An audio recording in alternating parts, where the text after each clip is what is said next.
Aujourd'hui, je vais vous montrer comment faire un fan art.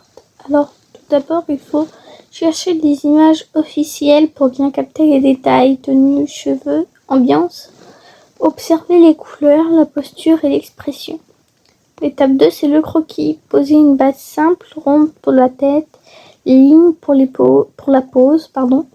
Tracer de grandes mèches et les habits larges. Donc là, on fait Mushiro. Ensuite, c'est l'ancrage. Donc, vous pouvez le rebasculer sur Ibis Paint. Mais vous pouvez le faire sur d'autres applications numériques. Donc, on va le rebasculer. On va redessiner par-dessus avec des traits plus propres, comme je l'ai fait là. Ajouter les détails, comme les yeux rêveurs, le katana ou le aori. L'étape 4, c'est les couleurs. On choisit soit des couleurs fidèles à l'animé, ou on invente les siennes. Désolée. Ajouter des ombres douces pour donner du volume. Ça va donner plus... comment on peut dire ça? Ça donnera encore plus l'effet animé et fan art. Pour l'ambiance, là j'ai fait un fond brumeux avec des pétales et des nuages pour qu'on se plonge bien dans l'univers Demon Slayer. Bien sûr, les fan art ne sont pas obligés d'être que sur... ce que je veux dire par là, c'est ne pas prendre l'animé comme référence. Il faut aussi trouver son propre côté d'art. Donc mettez vos... Je sais pas comment on pourrait dire ça, mais c'est un peu brouillon, désolé. Comme j'ai dit dans une précédente vidéo, j'explique très mal. Mais mettez vos propres petites touches personnelles, on va dire.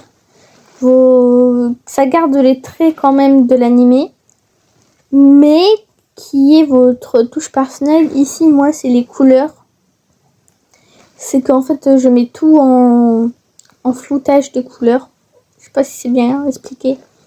Désolée, j'explique vraiment très mal. Donc là, j'ai accentué en fait son côté rêveur avec le fond, les pétales qui bougent dans le vent avec ses cheveux et qu'il est assis dans l'herbe. Mais c'est plus un côté, je trouve que c'est plus un côté sincère et qui donne un côté travailleur, on va dire. Donc voilà comment j'ai fait. Donc le croquis de base, il était de moi aussi. Je l'ai fait pendant les cours. Je m'ennuyais. Et après, j'ai tout repris. Donc voilà.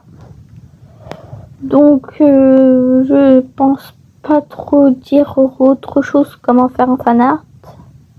À part que gardez votre... je vais y arriver. Désolée. C'est un peu brouillon. Gardez votre image, que ce soit un petit peu vous, quoi. Qu'on vous reconnaisse et qu'on reconnaît aussi l'animé. C'est un juste équilibre qui est très dur à faire. Donc un exemple, vous êtes doué pour les yeux, là j'avoue que ce qu'on reconnaît le mieux chez les personnages de Demon Slayer, c'est pas être avec un katana ou quoi que ce soit, c'est surtout les yeux, moi je trouve. Après, vous pouvez faire vos yeux vous-même, de votre façon à vous.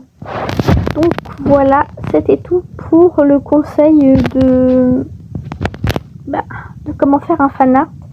Ici c'était Mushiro le Demon Slayer, parce que je vais me cosplayer en lui aujourd'hui pour la séance de Demon Slayer que j'irai au cinéma. Je vous dirai comment c'est le film, sans vous spoiler bien sûr, parce que je suis pas comme ça. Si, en fait. Mais je ne spoilerai pas pour vous inquiétez pas. Donc voilà, j'espère que ce petit tuto t'a plu et n'hésite pas à me dire en commentaire ce que t'en as pensé. N'hésitez surtout pas pour les fan art à jouer avec l'ombre et la lumière. Voilà, c'est important. Donc voilà, bisous à vous, je vous aime mes étoiles.